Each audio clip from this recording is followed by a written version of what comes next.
Bienvenue à bord du vaisseau Hypersensas. Bonjour et bienvenue dans le Défaussé, votre émission hebdomadaire sur les jeux de société. Moi c'est Alex et comme d'habitude je suis accompagnée de Zéphiriel. Salut à tous. Salut. Alors, qu'est-ce que le Défaussé ? C'est une émission en 20 minutes dans laquelle on vous parle de jeux, mais en fait plus précisément d'un jeu. Aujourd'hui je vous parle de Lueur.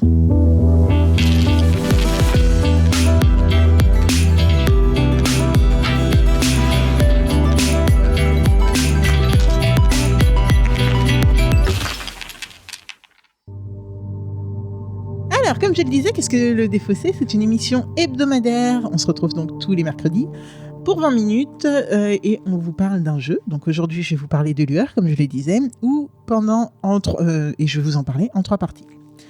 Première partie, je vais vous expliquer un petit peu comment j'ai connu le jeu, son thème, qu'est-ce que ça aborde, etc., comment on y joue. Un petit peu de gameplay, mais rien de trop méchant. Si Zéphiriel a des questions, il va me les poser et je vais expliciter les choses. Ensuite, on va jouer tout simplement, et vous aurez le droit à quelques extraits, et on reviendra dans une 3e partie pour revenir sur le jeu qu'on vient de faire, ce qu'on a aimé, ce qu'on n'a pas aimé, les mécaniques de jeu, les coups fourrés qui ont été faits. En gros, on va régler nos comptes. Est-ce que vous êtes prêts ? Je suis rien en fait. Je suis prêt de ouf, moi. J'attends ce jeu depuis que je l'ai vu. Ok, top. Ça tombe bien. Alors, Lueur, c'est un jeu. Le monde, c'est tous les 62 ans, l'obscurité règne sur le monde, s'abat sur le monde, et des aventuriers qui ont été élevés et entraînés expressément pour ça vont avoir pour mission de récupérer des étincelles pour remettre la lumière dans le monde. Ça bute. En 8 jours. Nice. Okay. Ça fait un peu Castlevania, genre tous les 100 ans Dracula revient et t'as un Belmont qui va te défoncer, quoi. C'est vrai, mais on parle pas de Castlevania parce qu'il a été fait par un connard. Il me semble. Ah, je sais pas. Ah, mais si. Ah non. Castlevania. Mais si. Non, t'es pas au courant ? Non, je sais pas. Bon, ah non, oui, le dessin animé Warren Ellis. Ouais, d'accord. Ouais. Okay. Ouais. Ah, je connais pas. Ok. C'est un jeu vidéo, ça. Ah, ok. Excuse-moi. Ça sera coupé ? Oui. Ça sera dans les bonus, tu veux. Oui. Alors, ce qui est marrant dans le jeu, c'est que je l'ai découvert, en fait, pour une fois, je crois qu'on ne fait pas très souvent dans le Défaussé d'être super actuel, même si vous allez avoir la diffusion dans 100 ans, mais en gros, au moment où on joue, il vient de sortir, le jeu vient de sortir. Il est vraiment chaud, quoi. Il est vraiment tout chaud, il sort du four, et en fait, Twitter, Instagram, tout ça est en folie. Sur le jeu, franchement, je vous avoue que et sur le Discord, surtout, quelqu'un en a parlé en premier, je l'ai vu sur le Discord. Quelqu'un a dit j'ai craqué ou j'ai fauté. Ouais, c'était exactement ça. J'ai fauté, j'ai acheté très drôle. Désolé, je ne me souviens plus du nom, mais voilà, de la personne. Et donc là, je crois que c'est Sabobo aussi qui nous en parle sur Twitter et qui te répond à toi sur un tweet et qui nous montre juste les illustrations. Et là, en fait, ça me suffit. En vrai, je n'ai eu besoin de rien d'autre. Illustration juste de la boîte. Je crois que j'ai un truc avec le noir et blanc après Nida Vélir, je sais pas, mais en tout cas, le noir et blanc, c'est mon truc. Je te rejoins complètement là-dessus. C'est fou. Et en fait, sans même savoir le thème, sans même savoir la mécanique à utiliser derrière, sans même savoir le temps de jeu, la difficulté, rien du tout, j'ai fait ok, on y va, on va l'acheter. Et c'est seulement après que j'ai découvert comment on y jouait et de quoi ça parlait. Et puis franchement, les thèmes me bottaient bien et donc go. Ok. Alors, je vais vous parler maintenant un petit peu de comment on y joue, parce que c'est un petit peu le but de l'émission. Chacune des joueuses va incarner une aventurière, donc elle va avoir sa carte aventurière, et ensuite, elle est partie pour une journée, j'ai envie de le dire en anglais, mais une aventure qui va durer 8 jours. 8 jours qui vont se dérouler exactement de la même manière. Donc, on va avoir le matin, la fin de matinée, le midi, l'après-midi et le soir. Et chaque fois, on va faire tous les mêmes actions pour tout ça. Donc le matin, on va enrôler un compagnon. Alors, ce que je n'ai pas dit, c'est que c'est un jeu de dés. Donc on va avoir avec notre aventurier, on va avoir des dés qui vont avec. Ok, ça c'est nos dés. Normalement, ça bouge pas. Ensuite, quand on enrôle le matin, donc quand on enrôle un compagnon, on va prendre des dés qui correspondent à ce compagnon. Ça va être soit des dés provisoires, soit des dés tout le temps. Permanent, okay. Merci, j'avais plus le mot.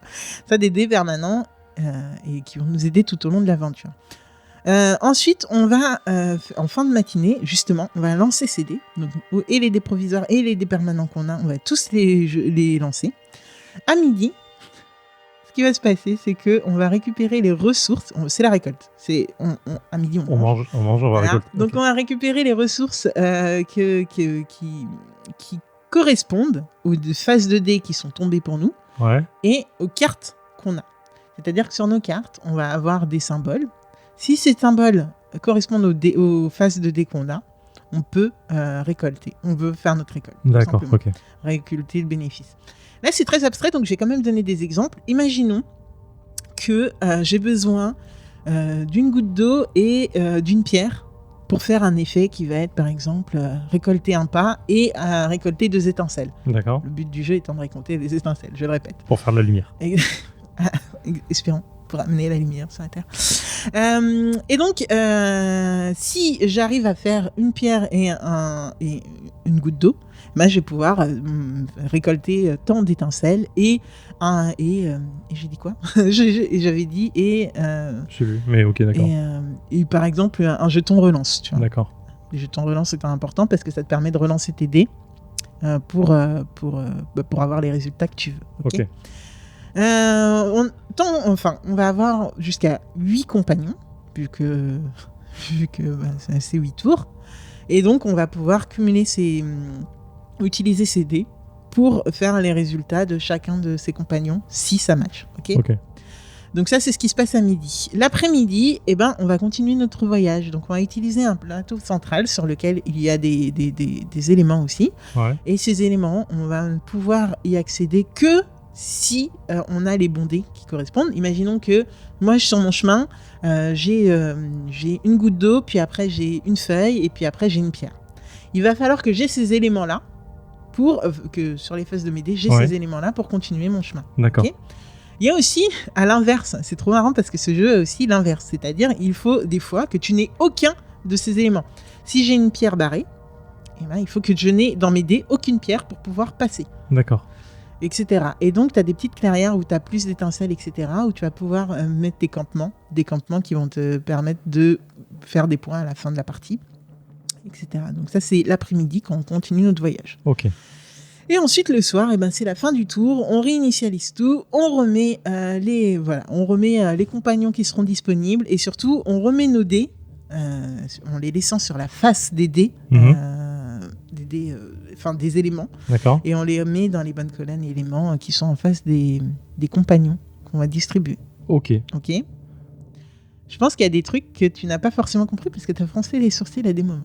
En fait, j'ai besoin de me dire, ok, une fois qu'on a... Qu'est-ce qui provoque la fin de jeu en fait? À un moment, c'est trop d'étincelles. Fin de tour, ok. Oui, on va faire 8 journées. Ah, tout simplement. À la fin des 8 journées, on arrête le jeu et on voit qui a gagné. Et on voit où on en est sur la piste d'étincelles. Mais attends, c'est pas un coop? C'est pas du tout un coop. Non. Ah non, mais non, le but c'est comme... Non. Non, mais je me suis dit, parce que là, tu me parles pas de points de victoire, tu me parles pas de. Non, qui les points de victoire, c'est les étincelles. D'accord, ok. C'est celui qui a le plus d'étincelles à la fin qui a gagné. Les guerriers, les aventurières autour de la table ont pour but de récolter des étincelles pour amener la lumière. Ok, d'accord. La gloire revient à celui qui a le plus d'étincelles. Ok, parfait. Okay. Parfait, voilà. Ça me va. Un truc super cool dans ce jeu, c'est que en fait, tu sais, souvent on nous dit, quand vous avez des auteurs. C'est un sujet qu'on a abordé dans un des, justement, 63-88. Je ne sais pas s'il est sorti, s'il sortira à ce moment de l'émission où on diffusera l'émission. Il sera beaucoup plus loin. Ok. Mais en tout cas, c'est vrai que souvent on nous dit qu'on est un peu biaisé par l'auteur qui va te parler du jeu et que toi, tu vas être encensé par... Vraiment, tu vas être emporté par son enthousiasme et tout. Et là, ça m'a fait exactement ça dans ce jeu parce que tout simplement, au tout début des règles de jeu, tu as le journal de bord d'un aventurier. Donc, tu as sa journée 1, journée 2, journée 3, journée 4, jusqu'à la journée 8. Et en fait, ça donne juste de l'âme à ton personnage, enfin au personnage, à un aventurier ou à une aventurière. Ça donne de l'âme juste au jeu où c'est plus juste une carte. Cette carte a des sentiments, cette carte a un objectif, cette carte a une histoire. Et ça m'a vraiment fait cet effet de quand l'auteur de Dany est venu nous expliquer qui était Dany, pourquoi il avait plusieurs personnalités, qu'est-ce que ça lui faisait, qu'est-ce qu'il ressentait, tu vois. Je vois complètement. Ouais. Et en fait, ça change quand même pas mal de choses. Ok. Donc, petit coup de cœur et petit kiff sur ces règles et comment elles ont été faites et sur l'histoire que ça te vend et le lore de Pluyer. Du coup, rapide question sur. J'ai vu que le plateau, il y avait face A, face B. C'est quoi la face B ? Oui, alors en fait, c'est deux manières différentes de jouer. Dans la première partie, tu déplaces ta compagnie, donc ton campement plus ton petit bonhomme. Ouais. Et dans la deuxième, tu peux déplacer des bateaux. Tu as 4 bateaux à placer dans les différentes villes pour faire un maximum de points. Ah, d'accord, ok. Donc, oui, donc tu déplaces pas qu'une seule personne, mais tu peux placer partout. Ah oui, ok, d'accord. Voilà, tu peux placer 4 bateaux. Ok, stylé, cool. C'est sympa. Et la manière de se déplacer est un peu différente, c'est que tes critères de déplacement, ça va être d'avoir strictement que 3 éléments différents. Ou alors D'accord. avoir 1 ou 2 maximum éléments différents. Ou des trucs comme ça. Enfin, Ok, d'accord, cool. ouais, plutôt sympa à Nice. tester, quoi. Ah oui, mais tu fais moins de points aussi par campement. T'as un peu moins de points. Mais je pense que du coup... Tu fais ce 8 max là au lieu de 20 max sur le côté. Ouais, mais t'en C'est as pas 4. Donc, oui, effectivement, t'as raison. Donc, Ok. tu peux compenser. Ok, parfait. Tu nous fais un petit wiki ? Oui, j'ai oublié le petit wiki. Comment ai-je pu ? Alors, c'est un jeu qui est édité chez Bombix, qu'on affectionne tout particulièrement parce qu'ils ont Abyss quand même. Donc, fait par Cédric Chaboussi, illustré par Ben Bazo et Vincent Dutray. Voilà. Pas mal quand même, Vincent Oui, Dutray. bien. Alors Ben Basso, je connaissais pas du tout pour le coup. J'ai acheté Moi non son plus. bouquin du coup d'illustration parce que j'ai pas pu acheter le jeu parce qu'il était hors rupture de stock. et voilà, donc je suis très très très hypé par son type d'illustration. C'est fou. Ça dépense. Et donc, pour 10 ans et plus, de 2 à 4 joueurs pour 45 minutes. Donc Parfait. là, on va jouer à 2. On n'a personne autour de la table avec nous. Donc, on va jouer avec une toute petite variante. Mais deux, vraiment, d'accord. c'est pas grand-chose. Ok, Voilà. Let's go. je suis chaud. Donc là, on en est à notre 3e tour. Il y a rien pour marquer les tours. Note, en soirée, hein. Ça c'est le soir. Si un joueur a oublié pendant le tour d'avancer sur la piste de score, sur le plateau de voyage ou de prendre des pions, il ne peut plus le faire. Ah bien. J'ai kiffé. Alors, où est-ce qu'on va ? Moi, c'est bon, j'ai enlevé mon pion là. Je fais une 2 relance. T'es à 10 là, c'est ça ? C'est quoi les 5. 5. Ok, donc moi je n'ai pas de nuage.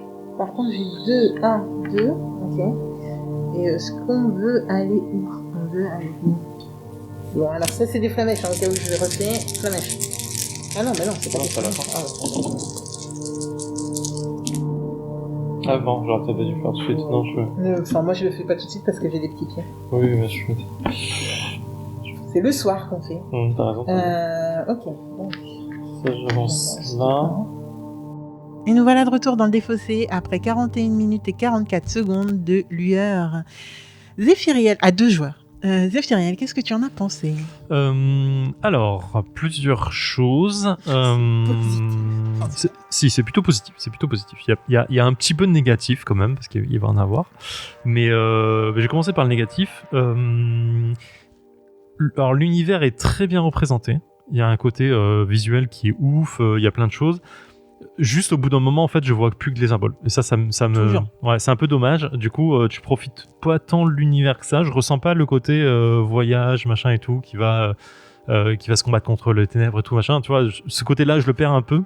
Et du coup, je suis pas très fan. En fait, l'univers visuel du noir et blanc, les dessins sont oufissimes. Je le redirai 10 fois dans ce que je veux dire là. Mais du coup, les dés là, ils ont des symboles très colorés, très basiques en fait.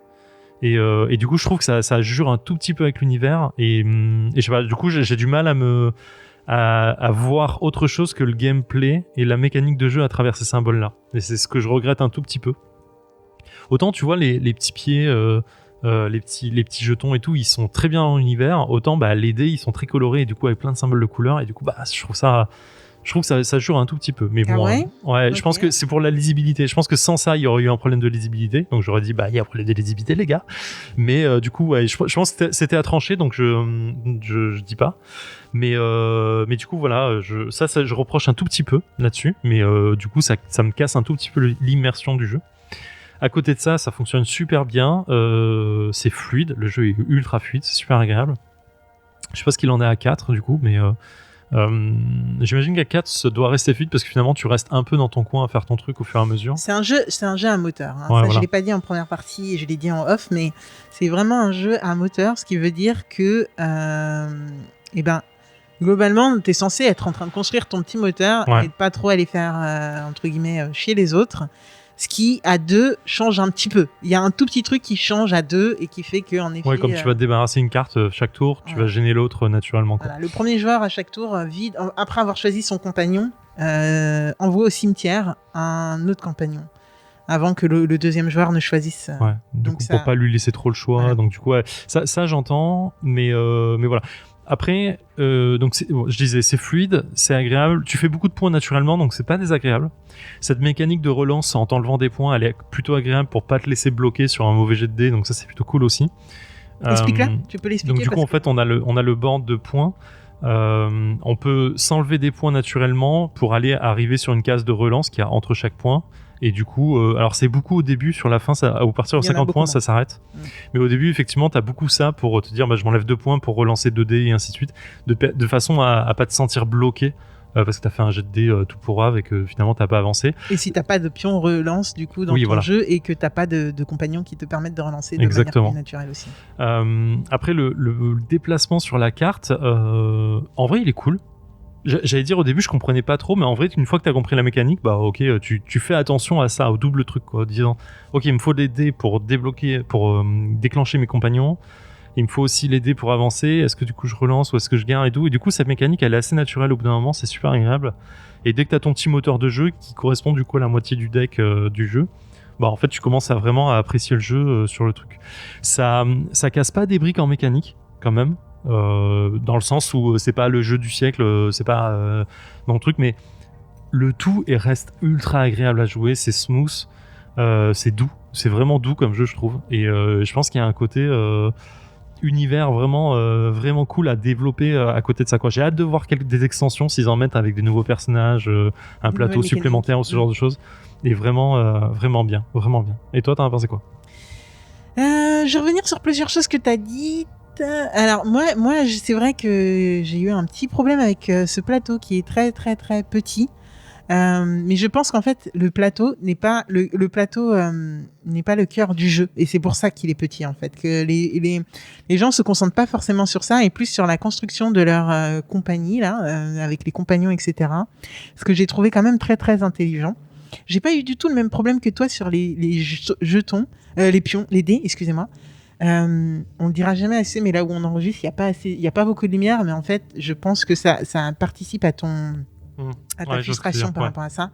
Parce qu'en fait, justement, moi, je trouve que c'est un jeu en noir et blanc et que ces jetons, ils sont là pour justement t'aider au maximum à te donner cette impression de chaleur et d'éléments que tu viens rajouter et voilà, et d'éléments vivants autour de ton jeu. Je trouve que ça va très bien avec la thématique de compagnons, d'animaux, de camaraderie, de nature, etc. Moi, je trouve que ça participe complètement à l'univers et je trouve ça ouf et génialissime.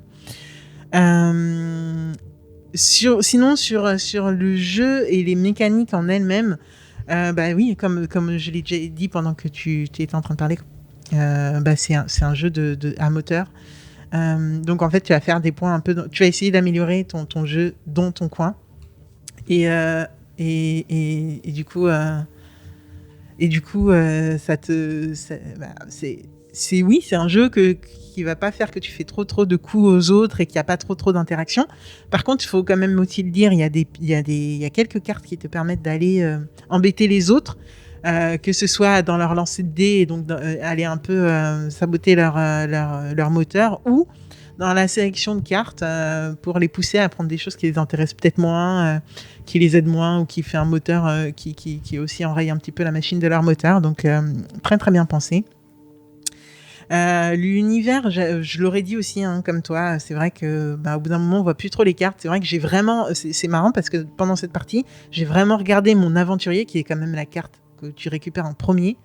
J'ai regardé tout à la fin et je t'ai dit, oh regarde, c'est un golem, c'est trop mignon. Et en fait, mais tout à la fin, quand on a fini notre salade de points, quand on a fini notre voilà, nos calculs, etc. Et donc peut-être oui, peut-être un peu dommage. Il y a des points un peu obscurs aussi dans les règles. Et ça, je le regrette un peu. On s'est posé des questions, on n'avait pas trop la réponse dans les règles. Et du coup, on s'est dit, bon, bah ouais, ça doit être ça. Peut-être. C'est ça, c'est un petit peu un peut-être. Il n'y a pas trop de FAQ, donc tant pis. Mais hormis ça, bah écoute, je suis très très contente d'avoir acheté ce jeu et je vais le ressortir avec des joueurs, des non-joueurs. Je pense que c'est un jeu qui pourrait frustrer un petit peu des joueurs qui veulent tout de suite quelque chose de gros, de balèze et voilà, c'est pas un terraforming, hein, on est d'accord, mais je pense que je le ressortirai avec plaisir avec des gros joueurs comme des non-joueurs, et je pense qu'on prendra tous un très grand plaisir à remettre de la lumière. Il est accessible facilement en fait. C'est un gros point positif, c'est qu'il est accessible assez facilement. Dès le premier tour, t'as fini de comprendre le jeu, quoi. Il n'y a pas de problème là-dessus. Il n'y a rien à lire en plus. Tu peux jouer un peu avec n'importe quel âge. Bon, après, bien entendu, il y a ce fameux moteur qui va être un peu à prendre en main. Mais hormis ça, je trouve que voilà, Lueur, c'est une bonne surprise de par son design. La mécanique, elle casse pas des briques, on est d'accord, mais franchement, elle fonctionne. Quoi demander de plus ? Et en fait, ce qui est super cool, c'est quand même que Cédric Chabouzi, il t'emmène dans son univers. Ouais, clairement. J'ai envie d'un jeu de rôle là-dedans maintenant. Voilà. Non, mais t'as envie. Oui, il y a un lore, il y a un truc, et donc t'as envie de savoir ce qu'il y a de plus et tout. Et c'est trop marrant parce que du coup, les règles dont je parlais au tout début t'ouvrent un petit peu cette perspective où l'aventurier qui fait son journal de bord se demande mais alors, pourquoi c'est comme ça ? Pourquoi tous les 62 ans on fait ça ? Comment sont entraînés les autres, et pourquoi d'habitude on parle pas des compagnons ? Moi, mes compagnons, il y en a qui sont morts au combat et j'ai envie d'en parler. Enfin bref, il y a des trucs et ça me donne des frissons rien que d'en parler et j'ai kiffé. Donc voilà. Et Bombix a quand même mis son... Ça c'est marrant, et les marketeurs qui nous écoutent... J'allais le dire. Bombix avait quand même mis son logo en noir et blanc, mais pas partout. Sur la face de la boîte, effectivement, il est en noir et blanc. Et en fait, j'allais le dire si tu le disais pas, en disant, sur le côté, ils auraient pu faire l'effort de le faire aussi. Ouais, mais ça, marketingment parlant, on va pas parler marketing, mais c'est vrai que mettre son logo, changer la couleur de son logo, c'est toute une histoire pour les boîtes, et t'as pas le droit de faire tout ce que tu veux avec un logo, donc c'est marrant qu'il l'ait quand même fait sur la phase la plus visible. Ok, Zéphiriel. Alex. Ouais, en fait, j'ai envie de te demander, mais très très rapidement, à qui tu recommanderais ce genre de jeu ? Ah putain, j'ai envie de recommander ça aux patronautes. Ah ok, oui, ça marche. Ok, très bien. Mais j'ai pas les noms en tête, mais tous les noms, mais je recommande ça au patron. Voilà, écoutez, c'est l'occasion de parler du Patreon. Voilà, si vous voulez nous aider dans la construction de notre vaisseau, tout simplement, qui s'agrandit de jour en jour. On est super content d'avoir non seulement les patronautes avec nous, mais en plus des émissions qui nous rejoignent au fur et à mesure. Donc on se staffe, voilà, on est forcément en présentiel. Enfin, on essaye au maximum d'être en présentiel dans le studio, voilà, on paye un petit loyer, etc. Donc, si vous voulez nous aider, il n'y a aucune obligation, bien sûr, de le faire, mais si vous voulez nous aider, écoutez, n'hésitez pas à venir dans le Patreon, nous mettre quelques petits sous. C'est toujours très gentil. Merci aussi à tous ceux qui nous mettent des commentaires sur les réseaux sociaux, sur iTunes. On n'en a pas sur iTunes, mais on en a sur un Podcast Addict, et franchement, ça fait super plaisir. On a des notes sur iTunes, donc merci de nous mettre des bonnes notes, vu qu'on est plutôt bien. Donc voilà. On ne le dit pas souvent, mais il faudrait qu'on le fasse plus. Et donc, exactement. Voilà. En attendant, la semaine prochaine, on se retrouve. Ça sera sans doute Zéphiriel aux manettes, ou Sam, mais je pense que ça sera peut-être plus Zéphiriel. Mais oui. Et donc, en attendant, on vous dit jouez bien, amusez-vous bien et kiffez. Ciao.